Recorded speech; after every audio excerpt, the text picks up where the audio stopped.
Good morning, students. In the previous class, we have read about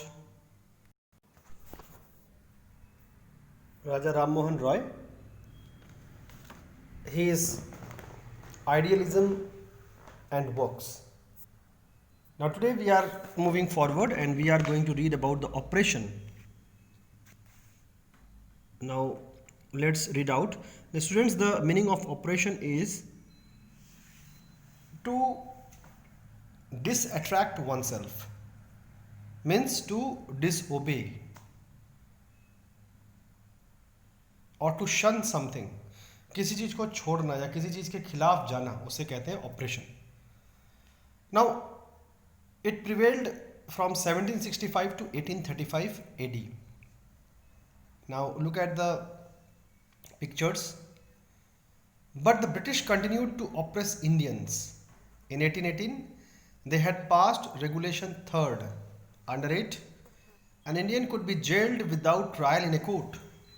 तो students, जैसे कि आप देख पा रहे हो, अंग्रेजों ने सबसे पहले ऑपरेशन सिस्टम शुरू किया.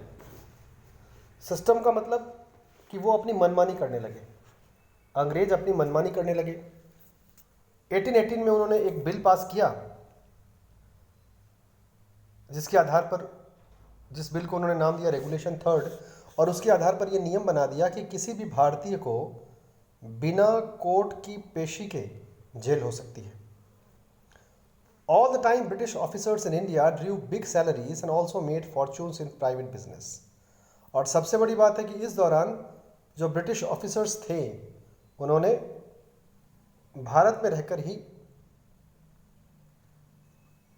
अलग अलग प्रकार के कामों में हाथ डालकर, भारतीय जो उत्पाद है उसी में हाथ डालकर, भारतीय कामों में ही हाथ डाल करके उन्होंने बहुत बड़े बड़े पैसे या बहुत बड़ी सैलरीज कमाई.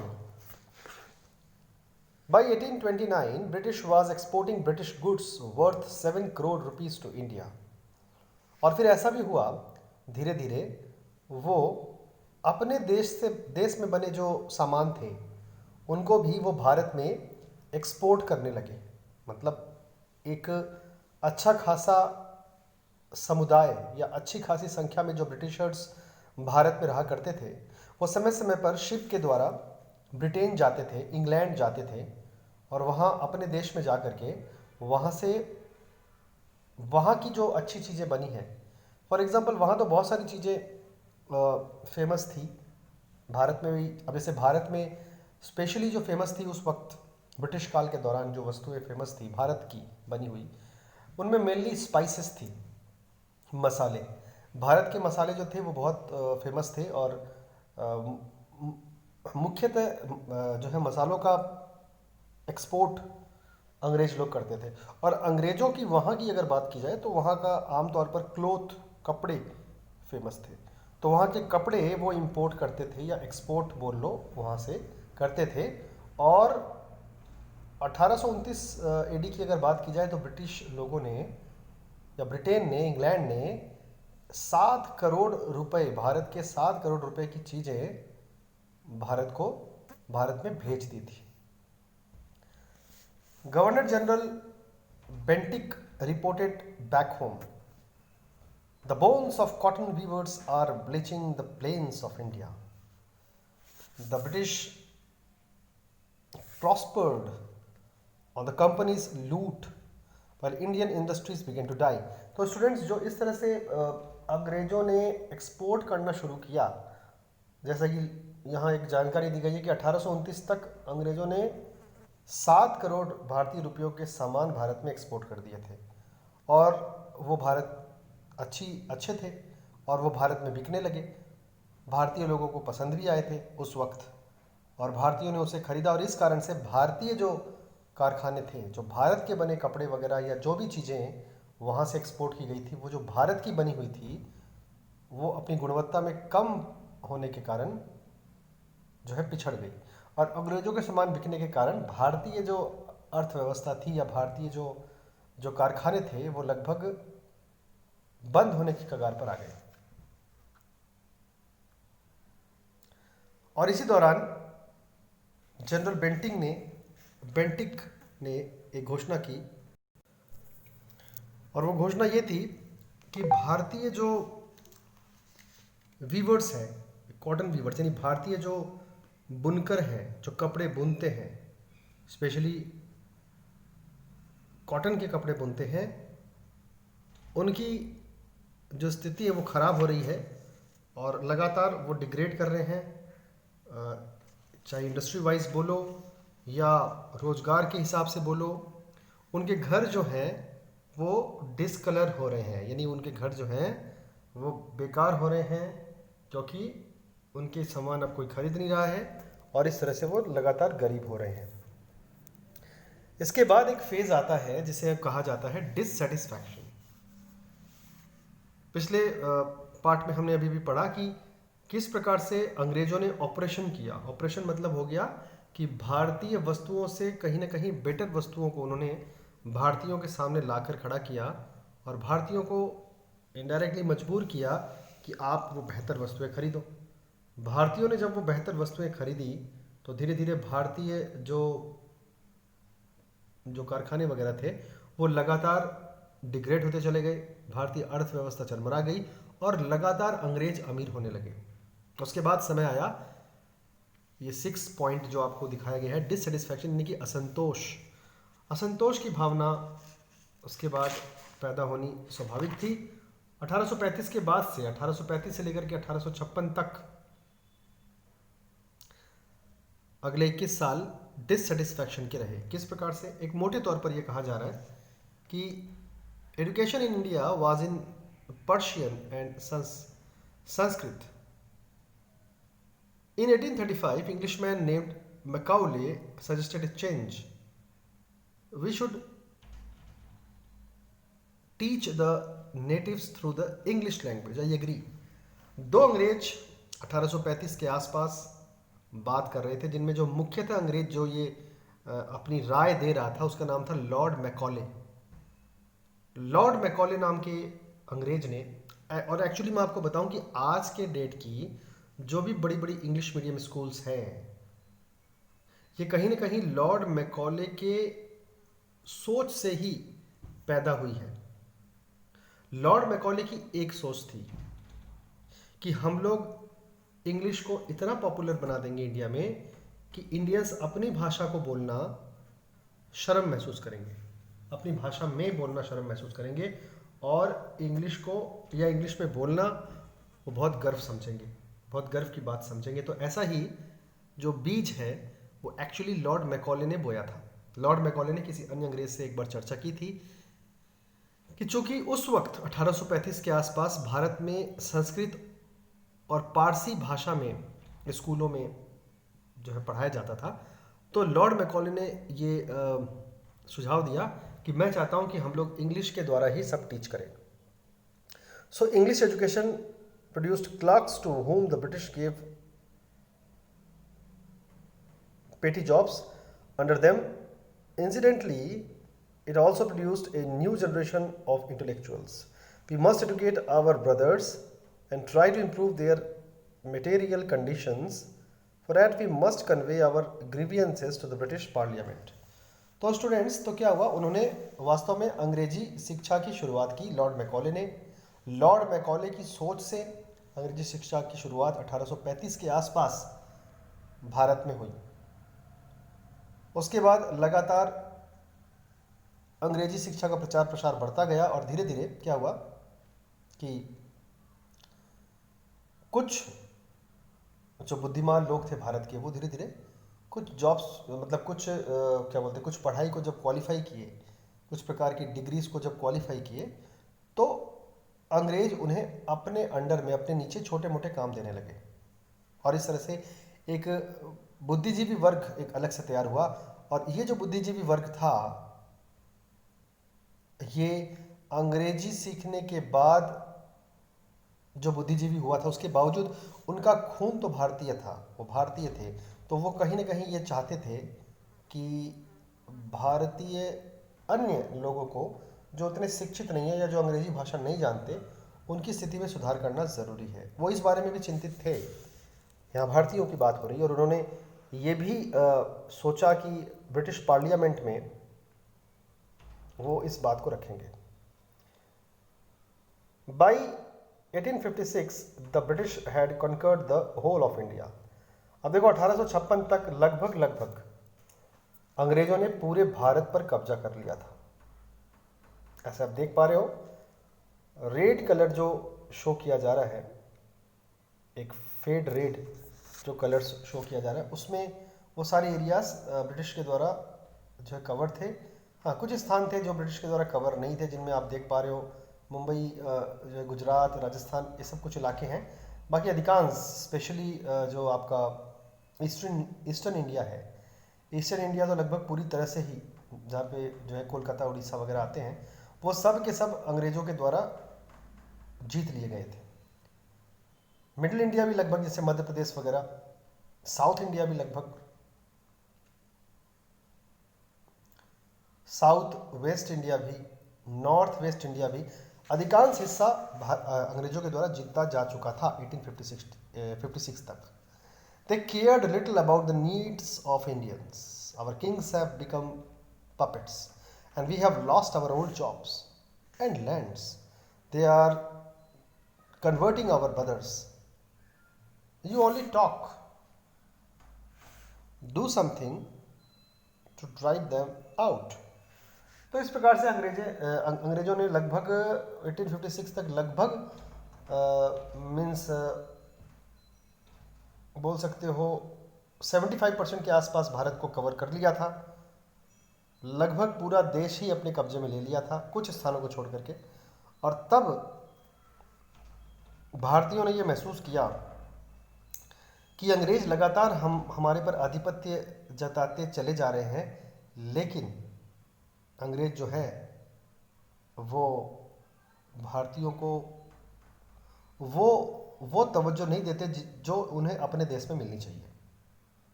भारतीय जो राजा थे वो भी कहीं ना कहीं अंग्रेजों के ही गुलाम या उनकी कठपुतलियां होते चले जा रहे थे। अंग्रेज लगातार भारतीयों की ज़मीनें हड़पते जा रहे थे, और कुछ भारतीयों को तो वो जो है क्रिश्चियनिटी धर्म में भी परिवर्तित कर रहे थे। तो भारतीयों के बीच में ये बातें होने लगी कि किस तरह से इन्हें निकाला जाए। इसके बाद पॉइंट 7 जो है उसमें आता है स्पार्क्स।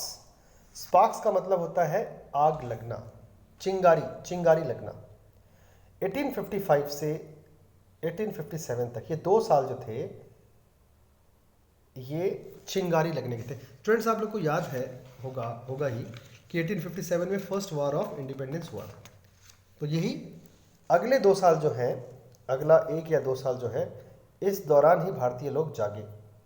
अच्छा, taxes continue to ruin the peasants in Bengal. The Santhals who had lost their lands under new land rules became desperate. In 1855 they rose in rebellion and massacred Europeans and their supporters alike. भाई 1855 में एक घटना घटी।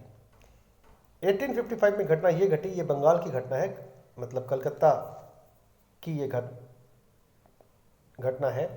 Waste Bengal में जो संथाली लोग रहा करते थे, संथाल एक प्रकार की जाति का नाम है, थोड़ी सी पिछड़ी जाति होती है ये बंगाल के स्पेशली आउटस्कर्ट्स में, यानी गांव देहातों में रहते हैं, जैसे कि मेदिनीपुर, उत्तर दिनाजपुर, जलपाईगुड़ी, ठीक है, ये ताड़केश्वर, ऐसे कुछ स्थान हैं वेस्ट बंगाल में।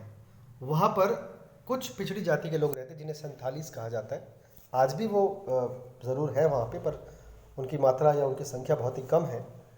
तो 1855 में जो संथाली लोग जो वेस्ट बंगाल में रहा करते थे, उनकी ज़मीनें अंग्रेज़ों ने नए नए ज़बरदस्ती के गलत नियम बना करके, गलत कानून बना करके उनकी ज़मीनें उन्होंने बारी बारी से हड़प ली।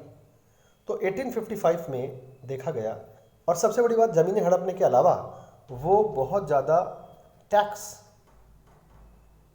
लेवी करने लगे, मतलब बहुत ज़्यादा टैक्स थोपने लगे लोगों के ऊपर, संथालीस के ऊपर या इवन बंगालीस के ऊपर, जो कैलकटन्स हैं उनके ऊपर वो बहुत ज़्यादा टैक्स अंग्रेज़ों ने थोप दिया था। और वैसे भी आपको पता ही है कि ईस्ट इंडिया कंपनी जो बनी थी वो ईस्टर्न इंडिया में ही बनी थी। यानी पूर्वी भारत में ही उनकी मुख्य कंपनी थी जहाँ से उन्होंने अपने पैर पसारे थे, तो वहाँ पर वो ज़्यादा एक्टिवेट थे। मीन्स कैलकाटा में अंग्रेज सबसे ज़्यादा एक्टिवेट थे। खैर, तो क्या हुआ 1855 में, जब बहुत ज़्यादा लगातार टैक्सेस की मार या करों की मार लोगों के ऊपर आई, तो वो धीरे धीरे बगावत पर उतर आए। उनकी ज़मीनें भी हड़पी जा चुकी थी। 1855 में एक विद्रोह हुआ, एक बगावत हुई, जिसमें मैसाकर्ड का मतलब होता है खून करना, मतलब किसी को मारना, किसी का मर्डर करना। तो 1855 में एक विद्रोह हुआ जिसमें 47 लोगों ने बहुत सारे यूरोपियंस यानी कि ब्रिटिशर्स को मौत के घाट उतार दिया।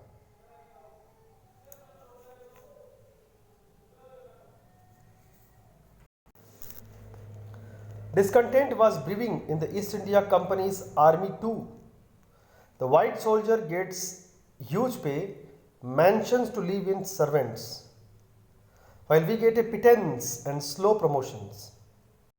The Angrez asks us to cross the sea, which is against our religion. Who is the topi wala to abolish our age-old customs?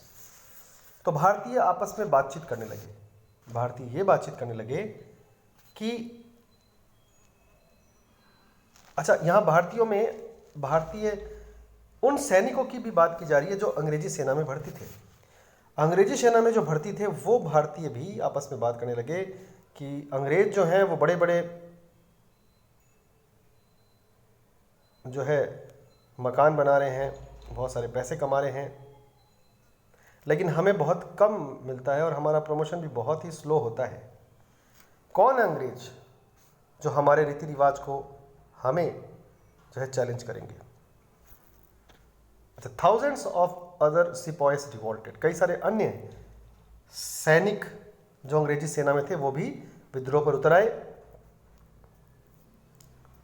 और उन्होंने बहुत बड़ा एक विद्रोह जो है छेड़ दिया। उन्होंने कहा कि हमारी तनख्वाहें बहुत कम हैं और हम आपको अब नहीं मानेंगे। सिपाही Mangal Pandey attacked the adjutant of his regiment and was executed. अंग्रेजों की जो सेना थी, अंग्रेजों की सेना, उसमें भारतीय एक सैनिक था जिसका नाम था मंगल पांडे। उन्होंने किसी रेजिमेंट में, किसी सैनिक छावनी में अचानक से आक्रमण कर दिया, फिर बाद में उसको सेना से निकाल दिया गया। Few Englishmen had cared to understand Indian customs or the people's mind. Oh, proud Brahmin soldiers! Do you know that the grease on the bullet you have to bite is made from the fat of cows and pigs? What? The white man has deceived us too. और सबसे बड़ी बात, जो भारतीय ब्राह्मण थे, हमें अच्छी तरह से पता है कि ब्राह्मण जो होते हैं वो किसी भी कीमत पर काऊ या पिग का मांस खाने की सोच भी नहीं सकते।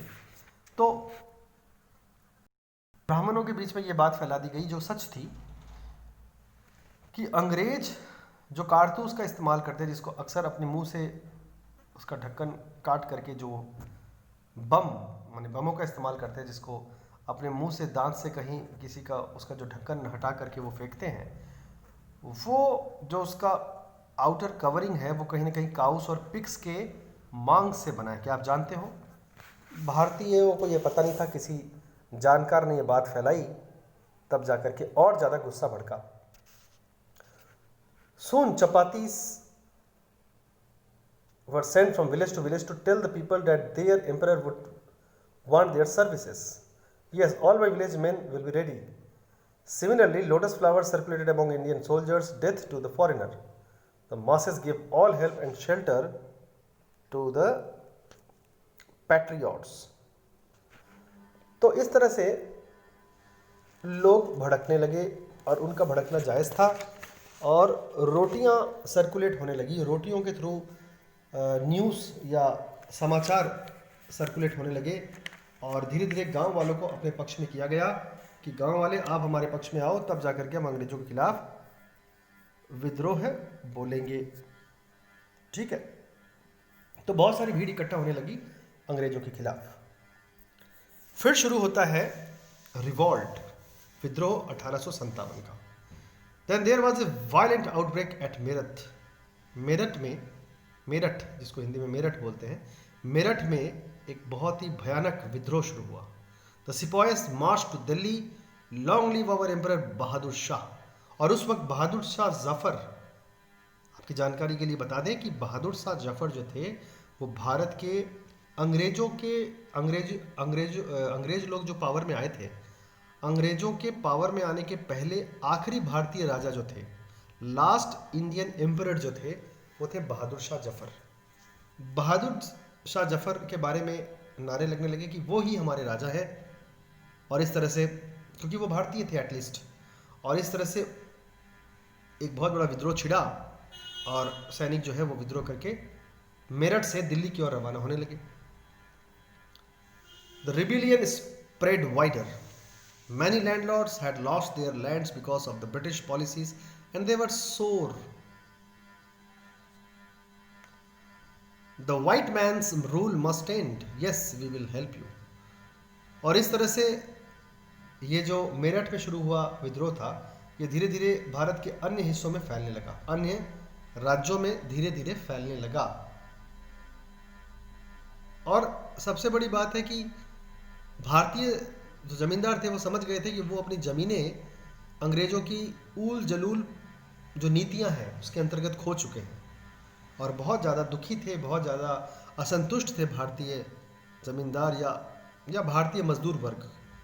हर भारतीय एक तरह से बहुत दुखी था, और उन्होंने फैसला कर लिया था कि अंग्रेज़ों का जो रूल है वो ख़त्म होना चाहिए। और राजा ने कहा, जो उस वक्त भारतीय राजा थे, उन्होंने कहा कि हाँ, हम आपकी मदद करेंगे।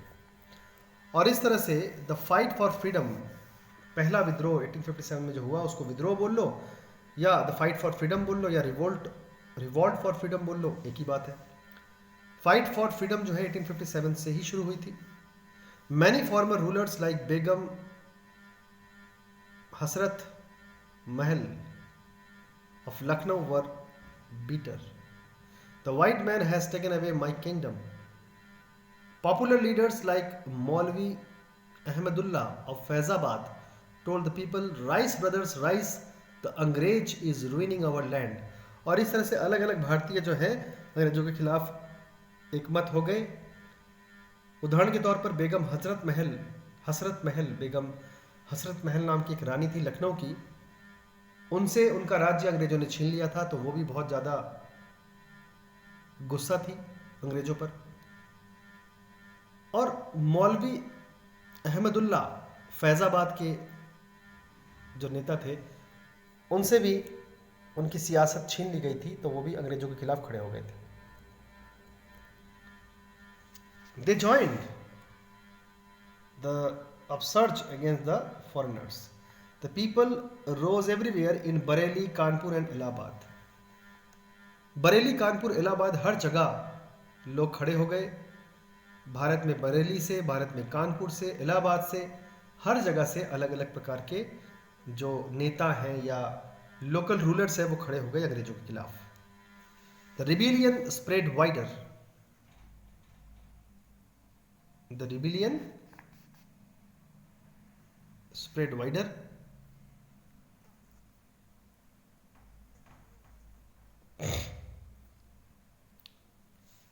इसके बाद देखो क्या होता है। Asimullah Khan told Tatya Tope, we should have Peshwa Nana Sahib as our leader in this war of independence. 80-year-old Kunwar Singh of Bihar received a bullet in his wrist. Mother Ganga, this is my last offering to you. The patriots pounced upon the British and fought pitched battles all over North India. तो देखो क्या हुआ। असीमुल्ला खान नाम के एक महामंत्री थे तात्या टोपे के दरबार में। उन्होंने तात्या टोपे को ये राय दी कि हमें पेशवा नाना साहब को अपना नेता, युद्ध क्षेत्र में अपना नेता चुनना चाहिए। आप तो हमारे राजा हैं ही, लेकिन पेशवा नाना साहब को हमें सेनापति बनाना चाहिए, ये उन्होंने एक राय दी। और दूसरी तरफ 80 साल के कुंवर सिंह, बिहार से 80 साल के कुंवर सिंह नाम के एक अन्य भारतीय योद्धा ने हिस्सा लिया और उनको उनकी कलाई में एक गोली लगी और उम्र ज़्यादा होने के कारण वो बच नहीं पाए और मरते मरते उन्होंने यही कहा, उनके आखिरी शब्द यही थे कि हे माता गंगा, हे गंगा की भूमि, ये मेरी आपको आखिरी उपहार है, ये आखिरी श्रद्धा सुमन है। तो इस तरह से देखो, पैट्रियट्स का मतलब, the patriots pounced upon the British and fought pieced battles all over north India. Patriots का मतलब होता है देशभक्त, और इस तरह से अलग अलग क्षेत्रों से जो भारत के देशभक्त थे, जो देशभक्त थे, वो अंग्रेजों पर टूट पड़े। और मुख्यतः ये जो फर्स्ट वॉर ऑफ इंडिपेंडेंस 1857 का हुआ था, ये नॉर्थ इंडिया में फैल गया, यानी उत्तरी भारत में ये मुख्य रूप से लड़ा गया। उत्तरी भारत जो है, भारत के ही क्षेत्र थे सारे, चाहे बरेली हो, कानपुर हो, इलाहाबाद हो, ठीक है, मेरठ हो, ये ज़्यादातर उत्तरी भारत के ही क्षेत्र हैं। और उत्तरी भारत में ही मुख्य रूप से 1857 का फर्स्ट वॉर ऑफ इंडिपेंडेंस लड़ा गया। तो इस तरह से ये आपका चैप्टर खत्म होता है। एस.डी. सावंत के द्वारा ये लिखा गया है, बुक का नाम है आवर फ्रीडम मूवमेंट, उसी का एक पार्ट था ये। तो आज के लिए इतना ही स्टूडेंट्स, अगले दिन हम लोग इसके एक्सरसाइजेस को डील करेंगे। Stay at home, stay safe, and don't forget to submit your notebooks on every Wednesday and Saturday from 9 to 12 p.m. Thank you very much. Goodbye.